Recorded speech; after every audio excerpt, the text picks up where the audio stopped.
When they gave Saul Bellow the Nobel Prize for Literature, he said the hardest thing he found was to get himself enough dream space. Now, what is dream space? Well, dream space is what it takes to create a work of art. Hi again, everyone. This is Heartbeat, the podcast, featuring insight and teaching from the more than 50 years of work of Landon Saunders.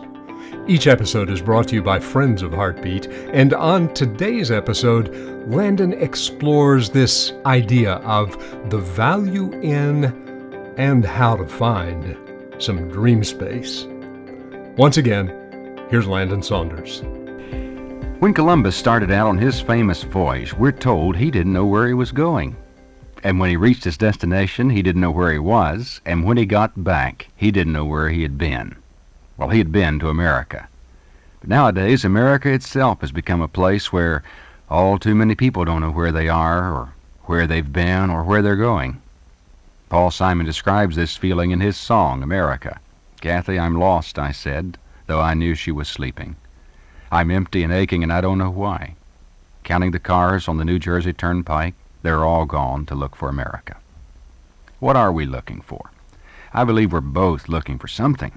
And I think life is looking for something in us. But before we can find anything important, we must find some dream space. When they gave Saul Bellow the Nobel Prize for Literature, he said the hardest thing he found was to get himself enough dream space. Now, what is dream space? Well, dream space is what it takes to create a work of art, to grow a new dream for your life. Something happens when we do this. When a human being can stand up and say, "I have a dream," that person has something powerful. He has a place to stand. Archimedes said, "Give me a place to stand and a lever long enough and I can lift the world." Well, dream space is where you find that place to stand. It's a place in which you can meet any challenge of any problem. You can deal with your relationship to others and you can get on with it. Too often we just let life happen to us, and when it doesn't turn out the way we want, we complain that somebody ought to do something. Well, with a dream you'll be saying, "I'm somebody. I can do something." With the right dream for yourself, you won't wind up like the man who had so much trouble finding his clothes in the mornings as he was trying to get off to work that he decided one night to make a list of where he put everything as he took it off. The next morning, very pleased with himself, he took the piece of paper and read cap. There was his cap, so he put it on. Next, pants. There they lay. He got into them. And it went on until he was fully dressed. And then he became very upset and said, "Now all of this is very well, but now, where am I myself? Where in the world am I?" And he looked and looked, but it was a vain search. He couldn't find himself. That's exactly how it is with us when we never take the time to get to know who we are. We never take the time to grow a dream of where we're going with our lives. Dream space is the place where you get that question mark off your face. When I look closely at the face of a newborn baby, I see that question mark. And it asks, who am I? Where am I going? What does life want from me? I think it's part of what makes a baby so beautiful. And it's also a great tragedy if people should walk by your flower-covered casket 70 years later and the question mark is still there. Now, nobody can remove that question mark from your face for you. And you can't do it for your children. Each person must do that himself. Each of us carries within ourselves our own private war, and we must wage it, win or lose, ourselves. And your dream space is where you prepare for this daily battle. Hemingway said, "The world breaks everyone, and afterward many are strong in the broken places." Well, you're strong because you have a dream. And your dream gives your life some direction, and when you have direction, you can endure pain, tension, stress, the broken places that destroy some people. And at the same time, we can encourage one another. As one man put it, we're all in the same boat in a stormy sea, and we owe each other a terrible loyalty. Now that's how I feel toward you, a bond, a loyalty. If we share this voyage together, I think it'll be less fearful. In fact, our fears can be turned to exhilaration. One of my all-time favorite lines is this one. "It's great to be in a ship on a storm-tossed sea if you're sure the ship won't sink." But I may not be describing you. You may not feel you're out there riding the waves in a storm. You may feel more like you're drifting in a sea of boring monotony. Your feeling may be better expressed in the rhyme of the ancient mariner. Day after day, day after day, we stuck, nor breath nor motion, as idle as a painted ship upon a painted ocean. Water, water everywhere, and all the boards did shrink. Water, water everywhere, nor any drop to drink. What do you do when you feel like your life is stuck? When you're thirsting for life something more, but you're sure you're surrounded by nothing but briny salt water. A sailing vessel in the dense heat of the tropics had run out of drinking water. There was no wind, so the ship had been becalmed in one spot for days. The men on board were about to die of thirst when they suddenly saw a dark spot on the horizon. It was a steamship, and when it was close enough, the men shouted their need for water. But the reply from the other ship was, "Let down your buckets where you are." The men, again in desperation, cried out for them to share their water, and again the reply was heard as it steamed on out of sight, "Let down your buckets where you are." Finally, the men, dying of thirst, threw down a bucket and drew up fresh water. They had been sailing for days on millions and millions of gallons of fresh water. They were at the mouth of the Amazon River. Now, this is the first thing we must learn to do. Let down our buckets where we are right now. We're all in a sea, and there's plenty of life to go around, but there's a problem here.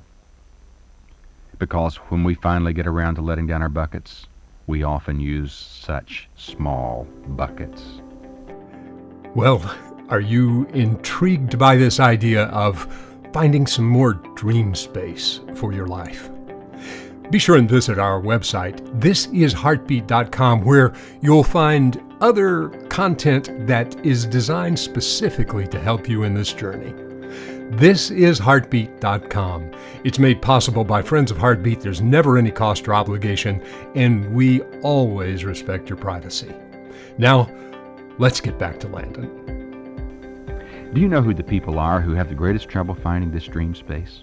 It's people who feel they've got to be doing something every second to be worthwhile. And if you're like that, you've fallen into the first trap. So here's what I want you to do right now. For the next few seconds, I want you to take a vacation. Just relax. You're totally free of everything, not in a hurry to go anywhere, do anything, be anybody. You just are. You're back at your happiest moment as a child, lying in the sun, warm, enjoying just being you. Doesn't that feel good? Now, when this vacation ends, remember, you are important just for who you are. You don't have to do anything to be important. You're already important. You are important. So relax. Enjoy some dream space. At this point, one person told me, "It's easy to talk like that, but look at me. I'm so plain looking, nobody even notices me." Aha, the second trap. You may have fallen for the old lie that says your value is dependent on your looks and performance. Let's expose that lie right now. Now, I admit it's not always the easiest thing to look into the mirror and feel good about what you see, and especially if the biggest thing you see is your nose. You have to look around the thing to see yourself, and what are you going to do about that?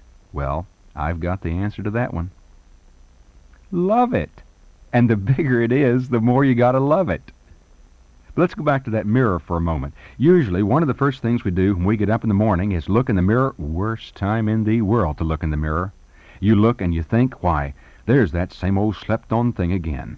Right off, you've started your day in the hole. Some time ago, I was talking to an audience about how to handle this mirror ritual. Afterwards, a woman some 76 years old came up and said, "Do you know, sir, tonight is the first time I ever heard that I was supposed to like myself and feel good about myself. I've hated myself all my life because I thought that's what I was supposed to do." Then a little gleam filled her twinkling eyes, and she cocked her head a little to the side and said, "But do you know what I'm going to do in the morning? I'm going to get up, go to that mirror, and say, 'Hey, gal, you're something else.'" The other part of that old lie is that value is based on performance. Now, there's a difference in people's talents and the price they'll bring on today's job market. But does this mean the person who makes $500,000 a year has personal worth, while the person who makes $10,000 a year has little worth? Of course not. Each of the two persons has basic worth that is not determined by the salary commanded. Human worth derives from the very fact that we are human beings, not how we look or how we perform. As a member of the human race, you're important. No matter what your IQ is, or whether you have a strong or weak body, or whether your mind is as sharp as the next person's, or whether age has left you physically inactive, you have worth because you're a person, and there are no insignificant persons. Let's face it. Your dream may be a nightmare. You're not this, you're not that, big nose, no hair, too short, wrong education, wrong upbringing. You must stop that. You must grow a new dream for your life, and you begin that by doing three things. Number one, face the facts of your life as they are. Look in that mirror. Face the facts of the way you look. Those looks are yours. Nobody has the right to tell you how to feel about them. You claim them. Face the truth of what you see. You can't change that bone structure or the size of that nose or ears. What you can't change, you accept as part of your own unique self that is not subject to the judgment of you or anyone else. It's you, and that's enough to make it valuable. Accept it and love it. And two, form a new vision of yourself as you want to be. The greatest camera in the world is your imagination. Needs no film, there are no buttons to push, and yet it's the key to your life. You behave according to your self-image, and your self-image is based on the picture your imagination is taking of you. If you've pictured yourself as defeated, that alone is enough to make you live like a loser. And if you'll picture yourself as a winner, though, that will help you forgive yourself when you fail and keep on going. Feeling good about yourself begins then with a picture held in your imagination of what you would like to do or be, a picture of you. Feeling good about yourself. Spend a few moments each day with that, looking at that picture. Number three, affirm this new view of a person and others that you meet every day. Do you know you're having an impact on the people around you? What kind of impact is it? Are you dragging them down? Well, no more, because now you've found some dream space out of which you're living with new direction. You can affirm in people the very things you are affirming in yourself, and you watch them respond to that. Don't overlook this step. It's too important. Affirm in others the things you are affirming in yourself. I once asked a young man what he was going to be when he grew up, and he replied quietly, "I already am." That young man has faced the facts of his own life, and he's accepted them. I can tell you that. He has a vision of what he should be, and he's affirming that in others around him. He has begun growing a great dream for his life. Once there was a young man who found some dream space. He became life intoxicated. He wrung as much joy as he could from every moment. His face was friendly, vibrant, smiling. His eyes always seemed to be laughing, and everyone he met felt that he had shared himself with them, that somehow, because of him, their day had been brighter. Then one day the young man was brought to the attention of the shadow. The shadow had so effectively covered the world with cynicism and dream-killing despair that it found it hard to believe such a life-intoxicated person could still exist. He swore to sober this young man into submissive despair. First he blinded him, but the young man simply turned up the music inside himself and danced on. And then he sent him into exile, far away from family and friends. That didn't work either. It was too late for the shadow to get this one. The life-intoxicated young man was like a bird gorged with fireflies. He was too full of life not to glow. In your search for dream space, beware the shadow. Well, here is to finding that dream space in the coming days and avoiding the shadow. Thanks for joining us for today's episode, and we want to remind you that you can find additional materials and more information about the work of Landon Saunders by visiting the Heartbeat website, thisisheartbeat.com. There's never a cost or obligation. We respect your privacy. And until next time, this is Heartbeat, the podcast.